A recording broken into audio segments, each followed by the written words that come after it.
بسم الله الرحمن الرحیم. درس عقیده را از اشتما سوال میکنم، یا تا تسمایه یا تا عمر تی جواب میدی. یکم سمیه سر میکنه، ای سمیه سر میکنه. برای چی الله سبحانه و تعالی جنها و انسان را الله برای چی خلق کرده؟ جواب: الله جنها و انسان را برای عبادت خلق کرد. و دلیل سوره زاریات آیت 56: و ما خلقت الجن والانس الا لیعبدون. حق الله بالای بندگانش چیست؟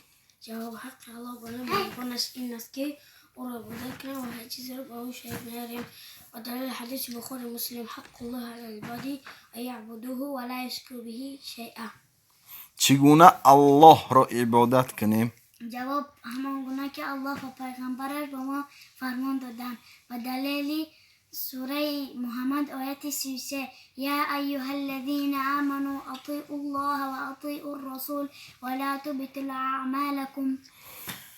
عمر، حکم همه عبادت که الله و پیامبر را ما نگفتگی یا عبادت ادامه میکنن نه که الله و پیغمبر به ما نگفتگی، چه حکمش؟ جواب: قبول نیست، مردود است. و دلیل حدیث بخاری: من عمل عملا لیس علیه امر فهو رد. سرستیمه نشی. آیا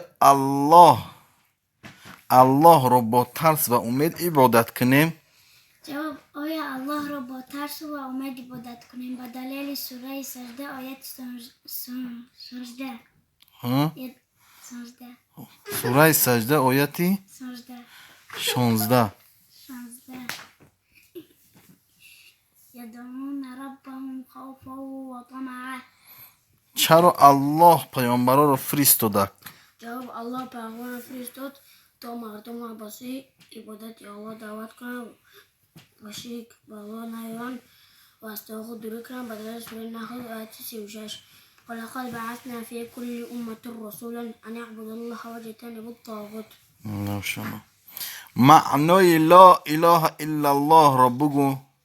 معنای لا اله الا الله نیست هیچ الهی مستحق عبادت و پرستش و جز الله. به دلیل سوره بقره آیت 256: و من یکفر بالطاغوت و یؤمن بالله. مقصد ای لا اله الا الله و محمد رسول الله چیست؟ جواب: مقصد لا اله الا الله بندگی. مقصد محمد رسول الله پیروی.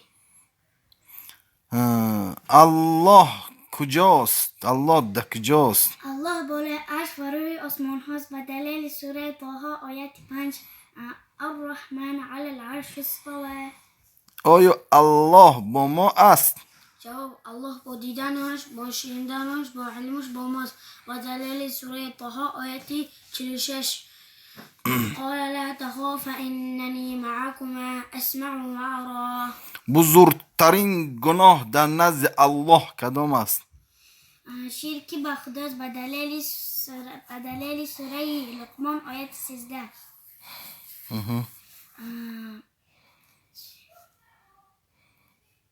یا بنی لا تشرک بالله ان الشرک لظلم عظیم. بزرگترین شرک کدام است؟ جواب: عبادت و پرستش به غیر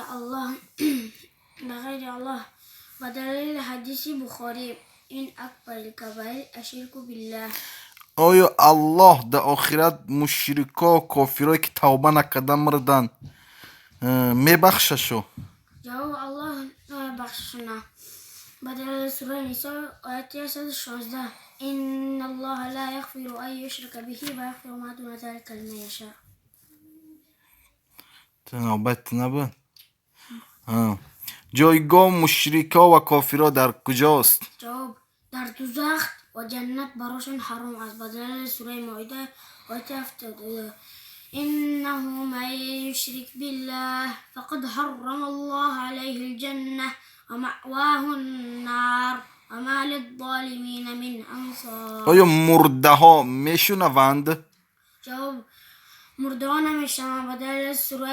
به دلیل سوره نمل آیت 80: انک لا تسمع الموتى.